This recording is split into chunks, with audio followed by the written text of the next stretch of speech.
পেঁপের মির্চি একবার খেলে বারবার খেতে মন চাইবে। আসসালামু আলাইকুম রহমতুল্লাহ। আমার প্রিয় ভিউয়ার্স, সবাই কেমন আছেন? আশা করি সবাই বলো। আজকে আমি চলে আসলাম অন্যরকম একটা ভিডিও নিয়ে, আর সেটা হচ্ছে পেঁপের মির্চি। অবাক হচ্ছেন? অবাক হওয়ার কিছু নেই, এত সহজ এবং এত মজার, বিশেষ করে বাচ্চাদের জন্য কিন্তু অত্যন্ত একটা লোভনীয় খাবার। একবার হলো পেঁপের মিষ্টি তৈরি করে দেখবেন যে বাচ্চারা লাফিয়ে লাফিয়ে খাবে। ভিউয়ার্স, এখানে কিন্তু আমি একটা একদম কচকচে টাটকা একটা পেঁপে নিয়েছি। অবশ্যই চেষ্টা করবেন পেঁপেটা যেন কচকচা হয় এবং টাটকা হয়। অনেক সময় আমরা পেঁপে নিয়ে আসি, পেঁপেটা কিন্তু কি হয়, দেখা যায় যে হালকা হালকা হয় এবং তিতো তিতো একটু ভাব হয়। তো ওরকম পেঁপে কিন্তু একদমই নিতে যাবেন না, এরকমই পেঁপে নেবেন, তাহলে কিন্তু মির্চিটা কিন্তু পারফেক্ট হবে।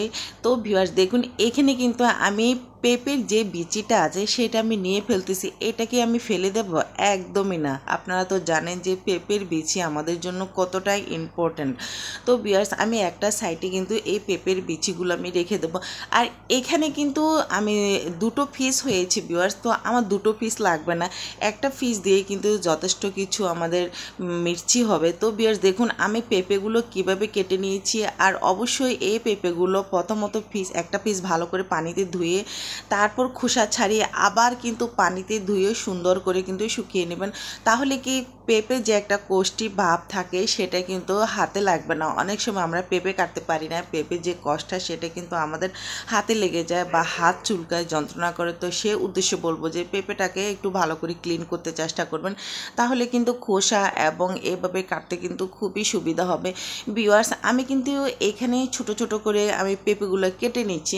আপনারা চাইলে এর থেকে একটু বড় করে নিতে পারেন। তো যেহেতু এই পেঁপেগুলো আমি ব্লান্ডার করব, তো সেক্ষেত্রে কিন্তু এরকম ছোট ছোট করে কিন্তু নিলে চলে। তো যত ছোট করবেন ততই কিন্তু ব্লান্ডার করতে কিন্তু সুবিধা হবে।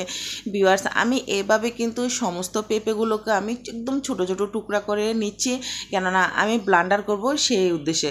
যত ছোট করব তত কিন্তু ব্লান্ডার করাটা কিন্তু খুবই সহজ।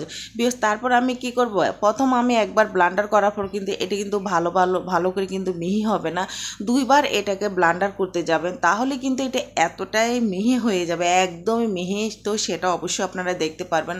তো আমি আবারও বলতেছি, অবশ্যই কিন্তু দুবার ব্লান্ডার করবেন, তাহলে কিন্তু এখানে যে রসটা কিন্তু দ্রুত নিতে কিন্তু সুবিধা হয়। ভিউয়ার্স, এতগুলো পেঁপের জন্য এখানে আপনারা খেয়াল করছেন আমি পুরো 1 গ্লাস পানি নিই, 1 গ্লাসের থেকেও কিন্তু একটা কম পানি নিয়েছি। তো আমি আবারও বলতেছি, অর্ধেক পেঁপের জন্য কিন্তু 1 গ্লাসের থেকেও কিন্তু অর্ধেক পানি নেবেন। আর পুরো একটা পেঁপে যদি ইউজ করেন তাহলে কিন্তু 1.5 গ্লাস পানি এখানে ব্যবহার করবেন। তো ভিউয়ার্স দেখুন, মাশাআল্লাহ, আমি কিন্তু অফ ক্যামেরায় সেই পানিটাই দিয়ে কিন্তু পেঁপেটাকে কিন্তু এতটাই মিহি করেছি। আপনারা দেখুন ভিউয়ার্স, এটা কতটাই মিহি হয়ে গেছে। আর এখান থেকে কিন্তু এখন পেঁপের রস বের করা আমার জন্য কিন্তু অনেকটাই কিন্তু সুবিধা হয়ে যাবে।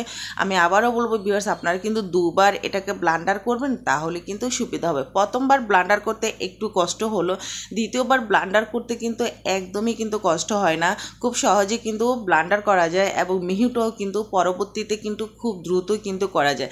এখন আমি বড় একটা বাটি নিয়েছি ভিউয়ার্স, যেহেতু এটা আমি ছাঁকনির সাহায্যে ভালো করে ছেঁকে নেব, তো সেক্ষেত্রে একটা বড় বাটি কিন্তু অবশ্যই আপনারা ইউজ করবেন, কেননা ছোট বাটিতে কিন্তু এই রসটা নিতে কিন্তু খুবই কষ্ট হবে। ভিউয়ার্স, আমি আরও একটা কথা বলি, আপনাদের কাছে যদি সাদা কাপড় থাকে, একদম পরিষ্কার পরিচ্ছন্ন কাপড় থাকে, তাহলে কিন্তু একবারে কিন্তু এটাকে কিন্তু ভালো করে চিপে তারপর পানিটা আপনারা বের করতে পারবেন। বাট ওরকম কাপড় আমার কাছে এই মুহূর্তে ছিল না, তো সেই ক্ষেত্রে কিন্তু আমার এইভাবে নিতে কিন্তু একটু কষ্ট হচ্ছে। ভিউয়ার্স, কষ্ট হলেও কিন্তু এইভাবেও কিন্তু মানে পেঁপের রসটা কিন্তু খুব সুন্দরভাবে কিন্তু পড়ে যায়, মাশাআল্লাহ। একটু পরে কিন্তু আপনারা বুঝতে পারবেন। তো এভাবে আমি চামচের সাহায্যে কিন্তু আস্তে আস্তে সমস্ত রসগুলো কিন্তু আমি নিয়ে নিচ্ছি। তো একটা পেঁপে দিয়ে কিন্তু একদমই কিন্তু বেশি রস আসবে না ভিউয়ার্স। তো যদি অনেক দিনের জন্য আপনারা সংরক্ষণ করতে চান, তো সেই ক্ষেত্রে কিন্তু আপনারা অবশ্যই কিন্তু একটা পেঁপেই ব্যবহার করবেন। তো মাশাআল্লাহ দেখুন ভিউয়ার্স, আমি কিন্তু পেঁপের রসগুলো খুব সুন্দরভাবে নিয়ে নিচ্ছি। আর এখন চামচ রেখে আমি হাত দিয়ে নেব, কেননা হাত দিয়ে নিতেই কিন্তু একটু সুবিধা হবে, কেননা চামচ দিয়ে কিন্তু আসলে রসগুলো কিন্তু সব বের হচ্ছে না, এখানে কিন্তু অনেকটাই কিন্তু রস এখনো পর্যন্ত রয়ে গেছে। তো কালারটা দেখুন ভিউয়ার্স, মাশাআল্লাহ, পেঁপের যে কালার, খুব সুন্দর একটা কালার এসেছে। আর এটা কিন্তু তৈরি করা এত যে সহজ, সহজ যে আপনারা মানে যতক্ষণ তৈরি করবেন না একদমই বুঝতে পারবেন না। পুরো ভিডিও জুড়ে আমার সাথে থাকুন, তাহলে কিন্তু বুঝতে পারবেন, কোনোভাবে কিন্তু স্কিপ করতে পারবেন না। তো স্কিপ করলে কিন্তু আপনারা এই গুরুত্বপূর্ণ জিনিসটা কিন্তু আপনারা শিখতে পারবেন না। অবশ্যই আপনারা কিন্তু ভাষায় কিন্তু একদম চোখ বন্ধ করে কিন্তু এরকম একটা গুরুত্বপূর্ণ জিনিস কিন্তু শিখে নিতে পারেন। ভিউয়ার্স দেখুন, এখানে কিন্তু অলরেডি কিন্তু আমি একবার ছেঁকে ফেলেছি। এরকম করে আমি 3 বার ছেঁকে নেব, কেননা যতবার ছাঁকবো চেষ্টা করবেন যে এভাবে যেন মানে পেঁপের যে একটু একটু হালকা হালকা খোসা থাকে সেটা যেন একদমই না থাকে, যেন ফ্রেশ পানিটা যেন আমরা পেয়ে যাই, তাহলে কিন্তু মিক্সিটা কিন্তু একদমই কিন্তু পারফেক্টলি হয়ে যাবে। তো এখন কিন্তু আর নেই, সোজা চলে গেলাম আমি কিচেনে গিয়ে এখন যে পানিটা আমার পেঁপের পানিটা আমার বের হয়েছে সেটা কিন্তু এখন আমি চুলায় দিয়ে দিচ্ছি, অলরেডি আপনারা দেখেছেন। তো এটা যতক্ষণ বলক আসবে না এবং যতক্ষণ এটি একটু টেনে হালকা একটু আঠা আঠা হবে না, ততক্ষণ পর্যন্ত আমি এটাকে কি করব, অনবরত কিন্তু জাল দিতে থাকবো। অবশ্যই কিন্তু এই পর্যায়ে কিন্তু আপনারা চুলার হিটটা কিন্তু হাই হিটে রাখবেন, তাহলে কিন্তু অল্প সময়ের মধ্যে কিন্তু আপনারা মিক্সিটা তৈরি করে নিতে পারবেন। ভিউয়ার্স আপনারা লক্ষ্য করলে বুঝতে পারবেন আমার পানিটা কিন্তু বলক এসে গেছে। এখন এটাকে কিন্তু আমি ঢাকনা দিয়ে ঢেকে আরও কিছুক্ষণ আমি এটাকে মানে বলক এনে নেব। তো ভিউয়ার্স দেখুন, বলক আনতে কিন্তু মাশাআল্লাহ এটা কিন্তু অনেকটাই কিন্তু একটু কালার পরিবর্তন হয়ে গেছে, আপনারা লক্ষ্য করলে বুঝতে পারবেন। ভিউয়ার্স আমি আরেকটা কথা বলি, এখানে আমি কিন্তু মানে 1 বাটি থেকে কিন্তু অল্প একটু কম আমি চিনি ব্যবহার করেছি।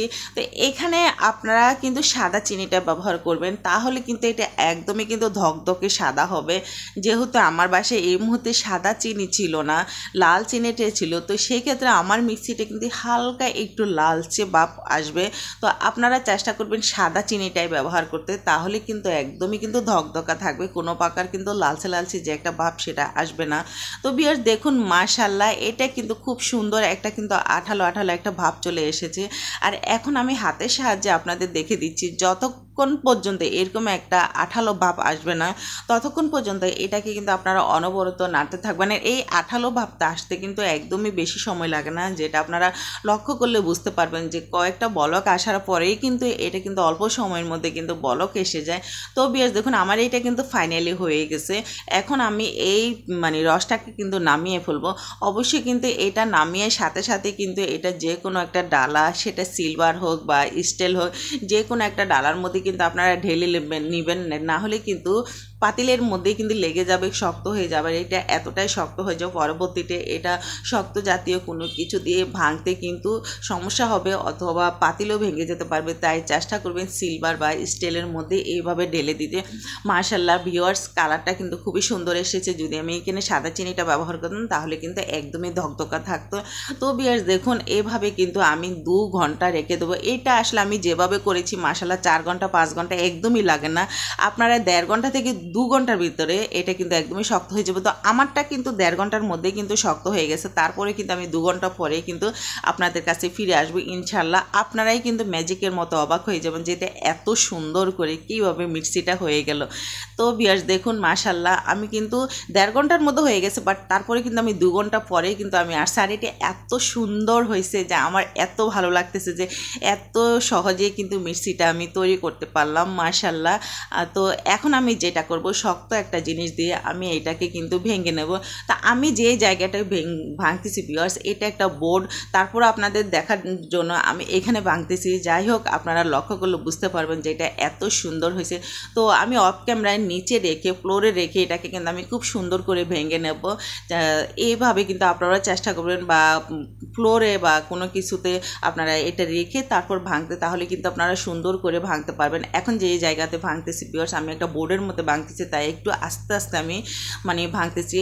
ভিউয়ার্স আমার মিষ্টি রেসিপিটা কেমন হচ্ছে সেটা অবশ্যই কিন্তু আমাকে কমেন্টের মধ্যে জানাবেন। পেঁপে দিয়ে যে এত মজার একটা মিষ্টি তৈরি করা যায় আসলে কিন্তু আশ্চর্য। তো একবার হলে কিন্তু এরকম মিষ্টি তৈরি করে নেবেন, চায়ের সাথে খেতে পারেন, গরম পানির সাথে খেতে পারেন। বিশেষ করে কিন্তু বাচ্চারা কিন্তু খুবই পছন্দ করবে, কেননা এটার ফ্লেভারটা যে এত মজার মানে এত সুন্দর যে আসলে যতক্ষণ আপনারা তৈরি করবেন না আসলে বুঝতে পারবেন না।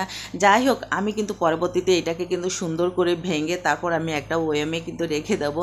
তো এইভাবে কিন্তু আপনারাও তৈরি করতে পারেন খুব অল্প সময়ের মধ্যে। অবশ্যই কিন্তু আমাকে কমেন্টের মধ্যে জানাবেন কেমন হয়েছে। আল্লাহ হাফেজ।